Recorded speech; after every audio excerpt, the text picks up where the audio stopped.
Pengenalan kehidupan di dunia material dicipta untuk menguji manusia. Bab 67 Al-Mulk, ayat 2. Ya, Dia yang menjadikan mati dan hidup untuk menguji kamu, siapa di antara kamu yang lebih baik amalnya.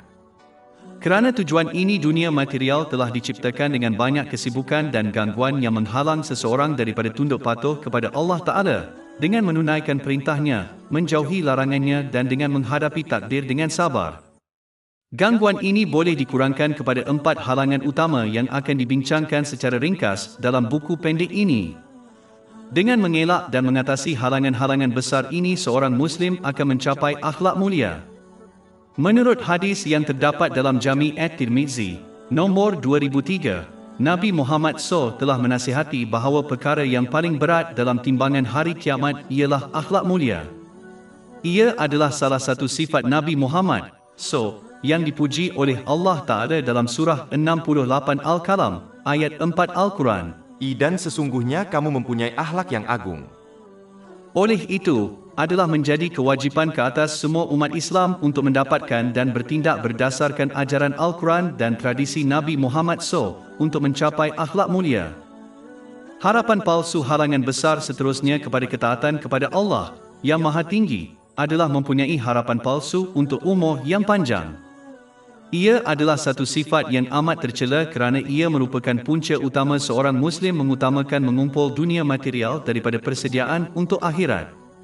Seseorang hanya perlu menilai purata 24 jam sehari mereka dan memerhatikan berapa banyak masa yang mereka dedikasikan untuk dunia material dan berapa banyak masa yang mereka dedikasikan untuk akhirat untuk merealisasikan kebenaran ini.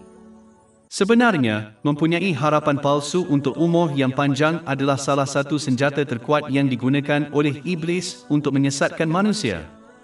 Apabila seseorang percaya mereka akan hidup lama, mereka menangguhkan persediaan untuk akhirat secara palsu, percaya bahawa mereka boleh bersedia untuknya dalam masa terdekat.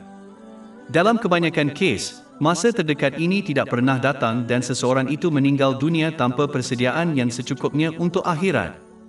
Di samping itu, harapan palsu untuk umur yang panjang menyebabkan seseorang itu menangguhkan taubat yang ikhlas dan mengubah tabiat seseorang menjadi lebih baik kerana mereka percaya mereka mempunyai banyak masa lagi untuk melakukan ini.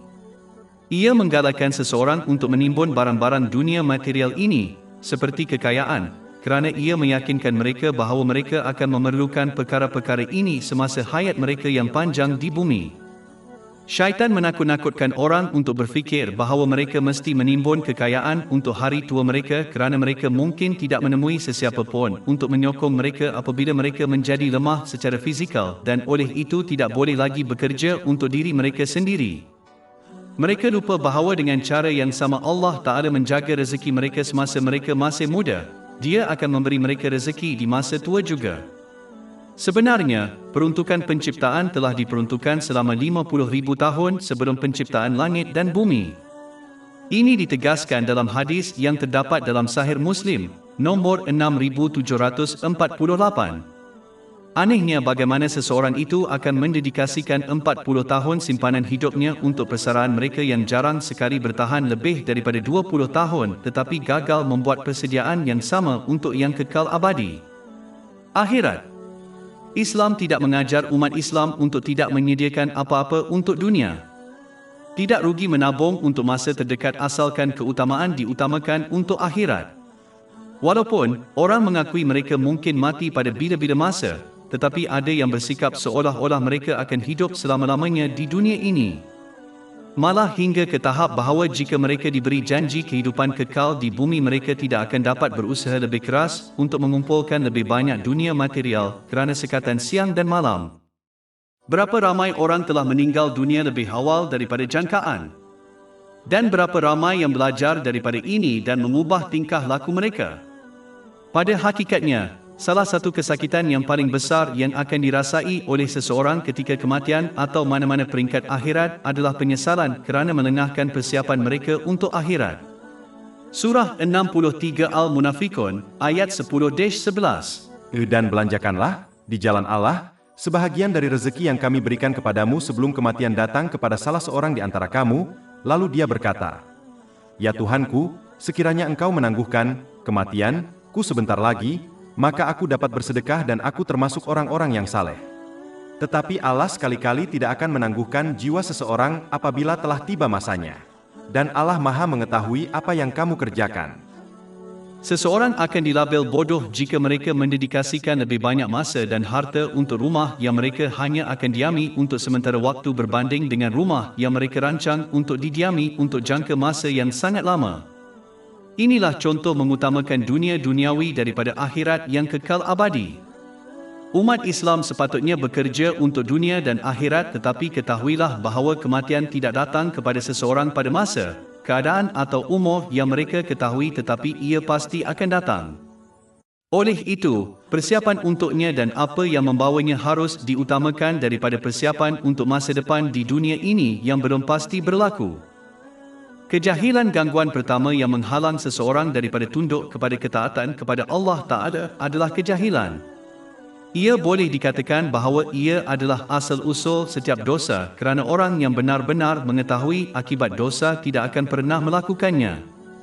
Ini merujuk kepada ilmu yang berfaedah yang sebenar, iaitu ilmu yang diamalkan. Pada hakikatnya, semua ilmu yang tidak diamalkan bukanlah ilmu yang bermanfaat. Contoh orang yang berkelakuan seperti ini digambarkan dalam Al-Quran sebagai keldai yang membawa kitab-kitab ilmu yang tidak memberi manfaat kepadanya. Surah 62 Al-Jumu'ah, ayat 5. Dan kemudian tidak mengambilnya, tidak beramal dengan ilmu, seperti keledai yang membawa jilid, buku. Orang yang mengamalkan ilmunya jarang tergelincir dan melakukan maksiat dengan sengaja. Malah, apabila ini berlaku, ia hanya disebabkan oleh kejahilan di mana seseorang itu terlupa untuk beramal dengan ilmunya yang mengakibatkan mereka berdosa. Nabi Muhammad, selawat dan salam ke atasnya, pernah menonjolkan keseriusan kejahilan dalam sebuah hadis yang terdapat dalam Jami' at-Tirmizi, nombor 2322. Baginda mengisytiharkan bahawa segala sesuatu di dunia material adalah terlaknat kecuali untuk mengingati Allah Ta'ala, apa sahaja yang berkaitan dengan zikir ini, ulama dan penuntut ilmu. Ini bermakna bahawa semua nikmat di dunia material akan menjadi laknat bagi orang yang jahil kerana mereka akan menyalahgunakannya sehingga melakukan dosa. Malah, kejahilan boleh dianggap sebagai musuh yang paling teruk bagi seseorang kerana ia menghalang mereka daripada melindungi diri daripada kemudaratan dan mendapat manfaat yang kesemuanya hanya boleh dicapai melalui ilmu. Orang jahil melakukan dosa tanpa disedari. Bagaimanakah seseorang itu boleh mengelakkan dosa jika mereka tidak mengetahui apa yang dianggap sebagai dosa? Kejahilan menyebabkan seseorang itu mengabaikan kewajipannya. Bagaimanakah seseorang itu dapat menunaikan kewajipan mereka jika mereka tidak mengetahui apa tugas mereka? Oleh itu adalah menjadi kewajipan kepada semua umat Islam untuk menimba ilmu yang secukupnya untuk menunaikan segala kewajipan mereka dan menjauhi maksiat. Hal ini ditegaskan dalam hadis yang terdapat dalam Sunan Ibn Majah, nombor 224. Pendapatan yang menyalahi undang-undang halangan besar terakhir kepada ketaatan kepada Allah Ta'ala adalah mencari dan menggunakan harta yang haram. Ini adalah dosa besar dan mesti dielakkan dengan apa cara sekalipun. Jelas dari Al-Quran dan hadis Nabi Muhammad SAW, bahawa Allah Ta'ala tidak menerima amal soleh yang berlandaskan perkara yang haram. Sebagai contoh, orang yang memperoleh harta yang haram dan kemudian menggunakannya untuk menunaikan haji suci akan mendapati bahawa mereka telah membuang masa mereka dan selain daripada dosa mereka tidak mendapat apa-apa. Sikap ini sama sekali bertentangan dengan rasa takut kepada Allah Ta'ala. Dia hanya menerima sesuatu daripada mereka yang takut kepadanya. Bab 5 Al-Maidah, ayat 27. Sesungguhnya Allah hanya menerima dari orang-orang yang bertakwa, Hadis yang terdapat dalam Sahih Bukhari, nombor 1410, memperingatkan bahawa Allah Ta'ala hanya menerima harta yang halal yang dibelanjakan untuk mendapat keredaannya. Malah, Nabi Muhammad SAW dengan jelas memperingatkan dalam hadis yang terdapat dalam Sahih Muslim, nombor 2346, bahawa doa orang yang mencari dan menggunakan harta yang haram pun ditolak oleh Allah Ta'ala. Pada hakikatnya, seseorang hanya memerlukan sedikit untuk terus hidup di dunia ini. Jelaslah dari orang-orang terdahulu yang soleh bahawa adalah mungkin untuk benar-benar menjauhkan diri daripada harta yang haram atau yang diragui dengan menjalani kehidupan sederhana yang jauh dari pemborosan. Adalah jelas bahawa seseorang hanya cenderung kepada kekayaan yang haram kerana keinginan dan keinginan mereka yang tidak perlu. Sebagai kesimpulan, adalah penting bagi umat Islam untuk mengelakkan 4 halangan utama kepada ketaatan kepada Allah yang telah dibincangkan dalam buku pendek ini. Langkah pertama ialah mendapatkan ilmu Islam yang betul daripada sumber yang boleh dipercayai. Kemudian seseorang mesti berusaha untuk melaksanakannya dengan menunaikan kewajipan mereka, tradisi Nabi Muhammad, selawat dan salam ke atas baginda, dan tanggungjawab duniawi mereka semua dengan ikhlas untuk keredaan Allah Ta'ala. Sikap ini akan membawa seseorang di sekeliling halangan kepada ketaatan kepada Allah yang Maha Agung dan dengan selamat membimbing mereka ke pintu syurga. Kelemahan iman halangan besar berikutnya kepada ketaatan kepada Allah Ta'ala adalah lemahnya iman. Ia adalah sifat tercela yang menimbulkan sifat negatif yang lain, seperti gagal beramal dengan ilmu, takut kepada orang lain, mendahulukan ketaatan manusia di atas ketaatan kepada Allah SWT, mengharapkan keampunan tanpa berusaha dan lain-lain yang tidak diingini. Ciri-ciri kesakitan yang paling besar dari kelemahan iman ialah ia membolehkan seseorang itu melakukan maksiat, seperti melalaikan kewajipan. Punca lemahnya iman ialah kejahilan terhadap Islam. Seseorang itu hendaklah berusaha untuk menimba ilmu demi memantapkan iman. Lama-kelamaan mereka akhirnya akan mencapai kepastian iman yang begitu kuat sehingga melindungi seseorang dari segala ujian dan ujian serta memastikan mereka menunaikan kewajipan mereka baik agama maupun dunia. Ilmu ini diperoleh apabila seseorang mempelajari ajaran Al-Quran dan hadis Nabi Muhammad SAW. Secara khusus, ajaran yang membahas tentang janji pahala bagi orang yang taat dan siksa bagi orang yang durhaka kepada Allah Ta'ala. Ini menimbulkan rasa takut akan azab dan mengharapkan pahala dalam hati seorang Muslim yang bertindak seperti mekanisme tarik dan tolak ke arah ketaatan kepada Allah Ta'ala. Seseorang boleh menguatkan iman mereka dengan merenungkan ciptaan di dalam langit dan bumi. Apabila dilakukan dengan betul, ini jelas menunjukkan keesaan Allah yang Maha Tinggi dan kuasanya yang tidak terhingga. Bab 41 Fusilat, ayat 53. Kami akan memperlihatkan kepada mereka tanda-tanda, kekuasaan, kami di segenap ufuk dan pada diri mereka sendiri, sehingga jelaslah bagi mereka bahawa ia adalah benar. Sebagai contoh, jika seorang Muslim merenung tentang malam dan siang dan betapa sempurnanya selaras mereka dan perkara-perkara lain yang dikaitkan dengannya, mereka akan benar-benar percaya bahawa ini bukan sesuatu yang sewenang-wenangnya bermakna. Ada kuasa yang memastikan segala-galanya berjalan seperti jam. Inilah kekuasaan Allah yang tidak terhingga.